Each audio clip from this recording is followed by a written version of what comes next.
నేను ఖర్చు చెప్తానని చెప్పడం మర్చిపోయి డైవర్ట్ అయినా ఖర్చు చెప్పేశాక ముందుకు వెళ్తాను. తుకారాం కానీ ఈ భక్తులందరి కథలను కూడా ఓ విచిత్రమైనటువంటి సంఘటన మనం ఆఫ్ రిపీటెడ్గా చూస్తూ ఉంటాం. ఏంటంటే వాళ్ళ తల్లిదండ్రులు ఓ పూజారులు కానీ ఓ దేవతని పూజించే వ్యక్తులు కానీ అయి ఉంటారు. ఈ నామదేవ్ యొక్క తండ్రి కూడా ఓ గుడిలో పూజారిగా ఉన్నాడు. ప్రతిరోజు భగవంతుడికి నైవేద్యం అర్పించడం అనేది వాళ్ళకి వంశాచారంగా ఆ గుడిలో అలవాటు. చాలా గుళ్ళల్లో ఏంటంటే భగవంతుడికి నివేదన చేస్తున్నప్పుడు తెర లాగేస్తారు, చూడకుండా ఎవరు నివేదన పెట్టేస్తారు, తర్వాత తెర తీసి ప్రసాదం పంచడం ఏదో జరుగుతూ ఉంటుంది. 20 ఏళ్ళగా ఆ తతంగం వాళ్ళ వంశంలో అలా జరుగుతూనే ఉంది. ఒకరోజు ఆ నామదేవుడి తండ్రి కొన్ని కారణాల వల్ల ఊరు విడిచి బయటికి వెళ్లాల్సి వచ్చింది. బయటికి వెళ్లాల్సి వస్తే నీకు ఒడుగు అయిపోయింది కదా, ఇవాళకి అతను 12 ఏళ్ల వాడు, ఇవాళకి నువ్వు నైవేద్యం పెట్టే అన్నాడు. గోళికాయలు ఆడుకుంటూ ఉంటే బయట అతను పాపం. చిన్నపిల్లలకి చాలా ఉత్సాహం. సరే వాళ్ళు నేను నైవేద్యం పెడతానే అన్నాడు, లోపలికి వెళ్ళాడు. ఆ రోజు వాళ్ళ అమ్మ గుడి లోపలికి వెళ్ళడానికి వీల్లేదు. అంచేత ఆవిడ బయటే ఉంది. నాయన నామదేవుడు నువ్వు జాగ్రత్తగా అయితే ఇంకా తెరలాగితే ఇంకా దేవుడు భోజనం చేస్తాడు. తెరలాగేసాడు, కలిపేసాడు, బోర్డు పెట్టేశాడు. తినంటాడు వాడు, తిండే తినంటాడు, తిండు. ఇవన్నీ నిజంగా జరిగిన సంఘటనలే. చివరికి మనకు తెలుసు కదా, నువ్వు తినవా అవుతే మా నాన్న నన్ను నొప్పుకోడు, ఏదో లోపం చేశానంటాడు, మా నాన్న వచ్చాక కొడతాడు. అది అతని భయం పాపం. నువ్వు సమానంగా ప్రసాదం పెట్టలే, దేవుడు ప్రత్యక్షం అవ్వాలి అనే తపనే లేదు పాపం అతనికి. వచ్చి తింటాడు. ఈ లోపల ఈ తతంగం అంతా జరిగేసరికి 2-3 గంటలు పట్టింది. లోపల తలుపు బోల్డ్ చేసేసుకున్నాడు కదా, అమ్మ తలుపు కొడుతోంది. వచ్చేరా ఏంట్రా ఎంతసేపు, దేవుడికి భోజనం పెట్టడం ఎంతసేపు, 5 నిమిషాలు చాలు ఇల్లు అందించేయటమే కదా, నువ్వు ఇందుకు అనలేదు, ఏంటంత గొడవ చేస్తున్నావు, దేవుడికి నివేదన చేస్తున్నావు కదా నువ్వు, ఇంకా దేవుడు రాలేదమ్మా తినలేదమ్మా అని అరుస్తున్నాడు. దేవుడు తింటావేంట్రా అని తమాషా. అది దేవుడికి నైవేద్యం పెట్టుకున్నాం, కానీ మనమే ఏమంటామంటే దేవుడు తింటావేంట్రా. You see that contradiction. అదే రాసింది అక్కడ. సరే బాగానే ఉంది. ఈ లోపల తండ్రి బయట 2-3 గంటలు అయిపోయింది కదా, సాయంత్రం మళ్ళీ తండ్రి వస్తున్నాడు. అప్పటికి అతను తలుపు తెచ్చాడు నామదేవుడు. చాలా ఆనందంగా తలుపు తెచ్చాడు. ఇంకేంటి గిన్నె ఖాళీ. తండ్రికి అనుమానం వచ్చింది, ఏందా ఆకలేసిందా, నువ్వే తినేసావు అన్నాడు. భగవంతుడు భోజనం చేస్తాడు అని ఎవరికి నమ్మకం లేదా, చిన్నగురాడికి తప్ప.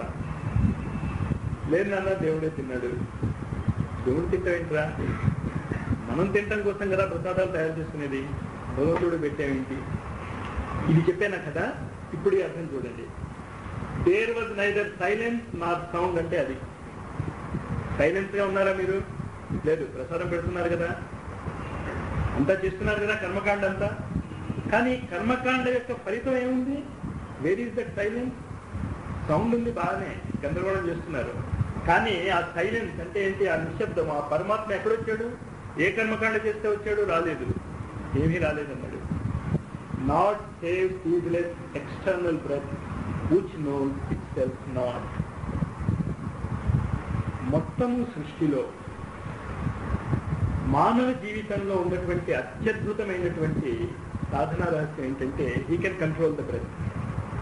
శ్వాసను వశము చేసుకోగలిగేటటువంటి శక్తి కేవలం మానవుడికి ఉంది. అసలు మిగతా జీవ జంతువులకి దాని గురించి ఆలోచనే రాదు. అది వీడి గ్రేట్నెస్. మాట్లాడగలడు, సైంటిఫిక్ డెవలప్మెంట్ చేయగలడు, ఇదంతా ఆఫ్టర్ థింగ్.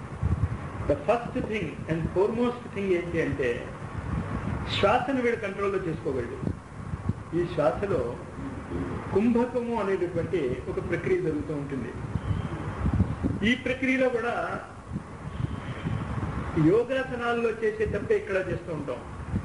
ఏంటి యోగాసనాల్లో చేసే తప్పు? మనము యోగము కొరకు వేసేటటువంటి శారీరక స్థితి యోగాసనాలు.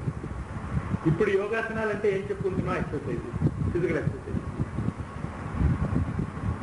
అందుకే చాలా చోట్ల మా గురువు గారు ఒక మాట చెప్తూ ఉండేవారు, భారతీయ ఆధ్యాత్మికత అంటే గోళీకాయలు వజ్రాలతో ఆడుకోవటము అని.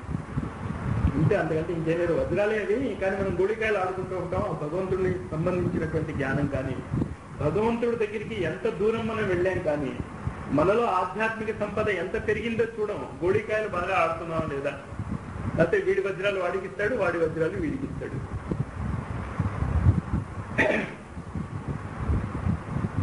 ఒక కథ నేను మన ఆధ్యాత్మిక డెవలప్మెంట్ కానీ ప్రోసెస్ కానీ 90% ఇదే పంథాలో జరుగుతుంది. ఒక విలేజ్లో ఒక నాస్తికుడు ఉన్నట్ట. వాడి పని ఏంటంటే ప్రతిరోజు పొద్దున్నే వెళ్ళి ఇంటింటికి వెళ్ళి దేవుడు లేడు అని చెప్పడం. నాస్తికుడు ఉన్నాడంటే ఖచ్చితంగా ఆస్తికుడు ఉంటాడు. ఆ ఊళ్ళో ఇంకో ఆస్తికుడు ఉన్నాడు. వాడి పని ఏంటి? వీడు ఎవరెవరింటికి వెళ్ళి దేవుడు లేడు అని చెప్పాడు, వాళ్ళందరికీ వెళ్ళి వీడు ఏం చెప్పేవాడు అంటే దేవుడు ఉన్నాడు అని. పెద్ద గొడవ అయిపోయింది విలేజ్లో. ఒకసారి వీడు వచ్చి దేవుడు ఉన్నాడని చెప్తాడు, ఇంకోసారి వాడు వచ్చి దేవుడు లేడని చెప్తాడు. అంతే విలేజెస్ అందరూ కలిసి వాళ్ళ దగ్గరికి వెళ్ళి అన్నారు, ఈ గొడవ అంతా మాకొద్దు, మాకు ఆలోచించడానికి ఇష్టం లేదు, మీరిద్దరూ తేల్చేసుకోండి, డిస్కస్ చేసుకోండి. మీరిద్దరు డిస్కస్ చేసుకున్న తర్వాత మీలో ఎవరు గెలిస్తే మేమంతా వాడికే ఓటు వేసిస్తాం. నాస్తికుడు గెలిస్తే మేము నాస్తికులు అయిపోతాం, ఆస్తికులు గెలిస్తే మేమంతా ఆస్తికుడు అయిపోతాం అన్నారు. సో ఒక పూర్ణిమ రోజు మంచి ముహూర్తం నాడు కూర్చున్నంత డైలాగ్స్ మొదలెట్టారు. కూర్చుని ఉన్నారు అందరూ. నిద్ర వచ్చిన వాళ్ళు నిద్రపోతున్నారు, మెలకు వచ్చిన వాళ్ళు మెలకుగా ఉన్నారు, బోర్ కొట్టిన వాళ్ళు లేచి వెళ్ళిపోతున్నారు. సూర్యోదయం అయింది, డిస్కషన్ పూర్తయిపోయింది. లేదా మీరిద్దరూ నిర్ణయానికి వచ్చారా? వచ్చామన్నట్ట. వచ్చిన తర్వాత కొత్తమేరకు ఏంటంటే దాన్ని అన్ఫార్చునేట్లీ దురదృష్టవశాత్తు ఇప్పటికీ కూడా ఆ గ్రామ ప్రజలకి ఆస్తికులు నాస్తికులు పెడదపోలేక ఇంకేది డిస్కషన్ మొత్తం అయ్యాక ఆస్తికుడు నాస్తికుడు అయిపోయాడు, నాస్తికుడు ఆస్తికుడు అయిపోయాడు. డిస్కషన్, భగవంతుణ్ణి డిస్కషన్ పెడతాం మనం. ఆధ్యాత్మిక డిస్కషన్ ఏంటి? Either you know it or you don't know it. Discussion ఏంటది? అది ఆ sentence, the ceaseless eternal breath which knows itself not. ఇంకట ఆధ్యాత్మికతను, భగవద్ అనుభూతును డిస్కస్ చేయకండి. మరి ఏం చేయాలి మనం? మరి మంత్రాలు ఉన్నాయి, వేదాలు ఉన్నాయి, ఉపనిషత్తులు ఉన్నాయి, భగవద్గీతలు ఉన్నాయి, రామాయణాలు ఉన్నాయి. మానేమంటారా మాస్టర్? మానేయొద్దు, పైన చెప్పిందంట. ఏంటి? ఆ అక్షరాల వెనకాతలు ఉన్నటువంటి సైలెన్స్ని పట్టుకోండి, అక్షరాలను పట్టుకోకండి, శబ్దాలను పట్టుకోకండి. శబ్దాల్లో ఏం లేదు, శబ్దాలు ఎలాగో క్షీణించిపోతాయి.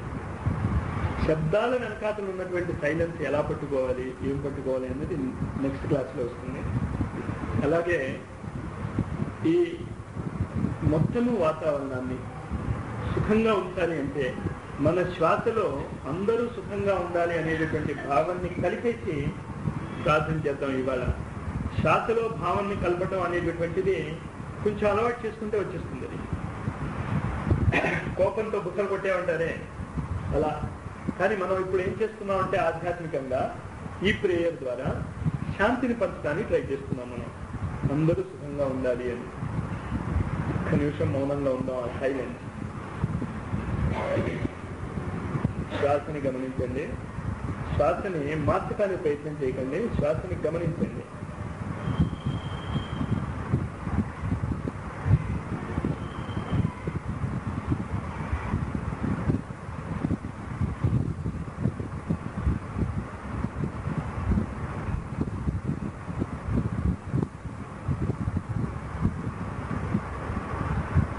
స్వస్తి ప్రజాభ్యః పరిపాలయంతాం న్యాయేన మార్గేణ మహిం మహిషాః. గోబ్రాహ్మణేభ్యో శుభమస్తు నిత్యం. లోకాః సమస్తాః సుఖినో భవంతు. కాలే వర్షతు పర్జన్యః పృథ్వీ సస్యశాలినీ. దేశోऽयं క్షోభరహితో బ్రాహ్మణాः సంతు నిర్భయాः. सर्वे भवन्तु सुखिनः, सर्वे सन्तु निरामयाः, सर्वे भद्राणि पश्यन्तु, मा कश्चित् दुःखमाप्नुयात्. अपुत्राः पुत्रिणः सन्तु, पुत्रिणः सन्तु पौत्रिणः. निर्धनाः सधनाः सन्तु, जीवन्तु शरदां शतम्.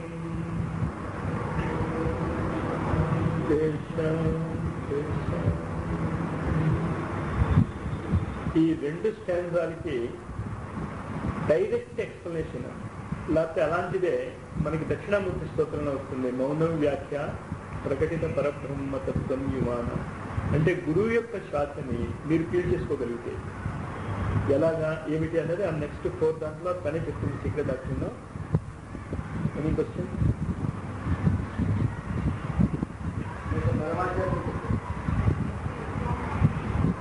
సస్పెండ్.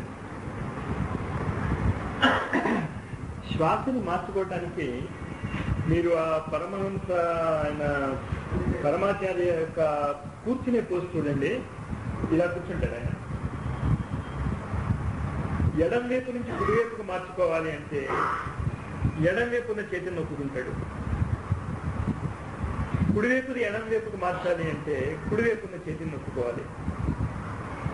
ఇది స్వర విజ్ఞానంలో ఉన్నటువంటి ఒక రహస్యం. అంచేత ఆయన ఆ స్పెయిన్ రాకుమారికి వాళ్ళకి ఇచ్చిన సలహా ఏంటి అంటే జాగ్రత్త అవస్థలోనే కాదు, నిద్రావస్థలో కూడా మీరు సమాధి స్థితిలోనే ఉండాలి. అంటే మీ శ్వాస ఇడలోనూ ఉండకూడదు, పింగళాలోనూ ఉండకూడదు. Either it should neither be from the left Nar from the right. మధ్యస్థంగా ఉండాలి సుషుమ్నలో. సుషుమ్నలో శ్వాస పంపించడానికి ఏం చేయాలి? ఏం కష్టపడక్కర్లే. ఎడం వైపు శ్వాస ఉంటే కొంచెం ఎడం వైపు చేతిని నొక్కండి, మెల్లిగా కుడివైపు షిఫ్ట్ అవుతుంది. కుడివైపు షిఫ్ట్ అవుతూ ఉంటే కొంచెం కుడి చేతిని నొక్కండి, అది ఎడం వైపు షిఫ్ట్ అవుతుంది. చివరికి శ్వాస మధ్యస్థంగా ఉండిపోయేటట్టు చూసుకోండి అని సలహా ఇచ్చాడు ఆయన. ఆల్మోస్ట్ ఇది కెమికల్ బ్యాలెన్స్ లాగే.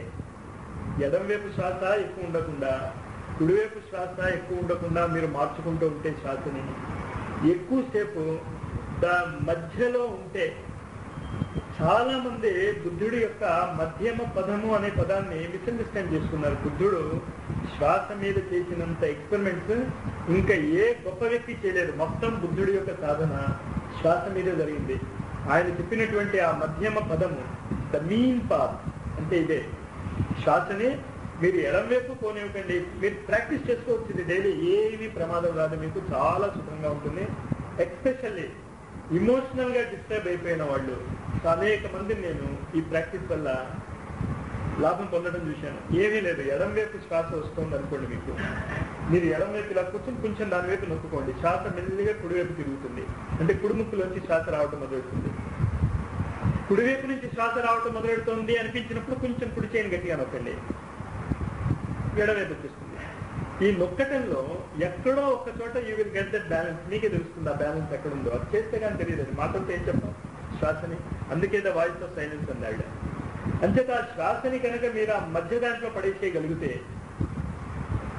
The problem is solved. అది